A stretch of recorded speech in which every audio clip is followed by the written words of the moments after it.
But also because we're not willing to use a lot of the surveillance tactics and sort of what are called growth hacking, sort of other people call it dark growth hacking mechanisms, like reaching into people's contact books and all of these manipulation measures to grow, we're not willing to do that, which is what they leaned on for their whole growth wave. And so the whole analytics industry, customer acquisition, data industry, it's all a total mess. I mean, it's a data brokering world, and people are buying information from each other, and it's really something that we've rejected. But where we are trying to take things is to not have our creators be reliant on us. So that's where these decentralized and open source protocols come in. One notable that we've integrated with is called Nostr, which stands for Notes and Other Stuff Transmitted by Relay. And it's a cryptographic relay network where essentially, and this is all happening in the background. I know people's eyes may glaze over hearing some of those words, but what's happening is that you have a crypto key pair in the background of your account, and every time you post or follow somebody, your key is signing those events. And so what that means is you and only you control your private key. This is the same with cryptocurrency as it is with cryptography and encrypted messenger services. There's a public key and a private key. So that data is stored on this relay network, meaning that you can take your private key that you get on Minds, and you can actually leave Minds, go to another app on Nostr. There's dozens of them that are social media interfaces, and you can upload your key, and your content is there, your followers are there, and so your identity is yours. The issue right now is that on YouTube, Twitter, kind of Web 2.0 juggernauts, you get banned and your stuff is stuck there. Everything that you work a decade on is ripped from you. And so the paradigm is that the creator owns their identity, their content, and their social graph. So Snowden is on Nostr now. Dorsey's taken a liking to it. I think he's repenting for his Twitter days. He's become sort of a Bitcoiner and a decentralization guy. And this new ecosystem is over millions of users. The way that we're interfacing with the Nostr protocol is the same way that Twitter could, in the same way that Rumble could, or the same way that any centralized app can. Because just because you're running on servers doesn't mean that you can't participate in this new decentralized internet.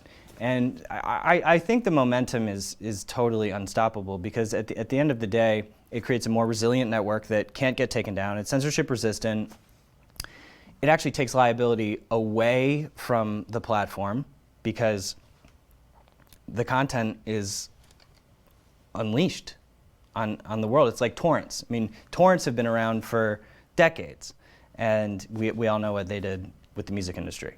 So tell me about the Restrict Act then. Everyone's been hearing, TikTok surveillance. We need to ban TikTok in the US, which TikTok is a very problematic application that is a surveillance nightmare.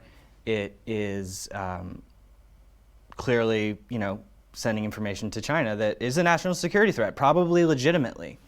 And a tool of influence, I have to add, right? A massive ability to influence. If you look at Dr. Robert Epstein's work on that I'm familiar with on other social media apps. Mm-hmm. Yeah. Right. So, that sentiment, people wanting to do something about TikTok, is totally well-founded, I would say. But the Restrict Act, famously Jesse Waters confronted Lindsey Graham on this. Lindsey Graham, who was one of the primary advocates in Congress, didn't even know what was in the act. He didn't know that it was a censorship nightmare of a piece of legislation that essentially would fine people in the US for using VPNs. And so it's just such a great example of the hijacking of a good cause. Some more sensible legislation, if you would be an Encrypt Act, where you're actually protecting citizens, teaching them, mandating end-to-end encryption throughout the government, and then educating people about the dangers of surveillance applications in the app stores. Regulation in this realm is so risky, so it has to be very sensitively crafted. But what you could do is in the app stores, label apps that are surveillance-based or are funneling data to different territories around the world. In the same way that Twitter is labeling media companies now, you could label apps in the App Store for, what's going on with them. So I make the analogy a lot to organic food, where historically, food was just food, and no one really knew the difference between GMO, processed, hormone food versus organic labeled local food. But then this whole movement came out, and now in the grocery store you have a whole labeled section and organic section, and then you have the conventional section. That's what I want to see in the app stores.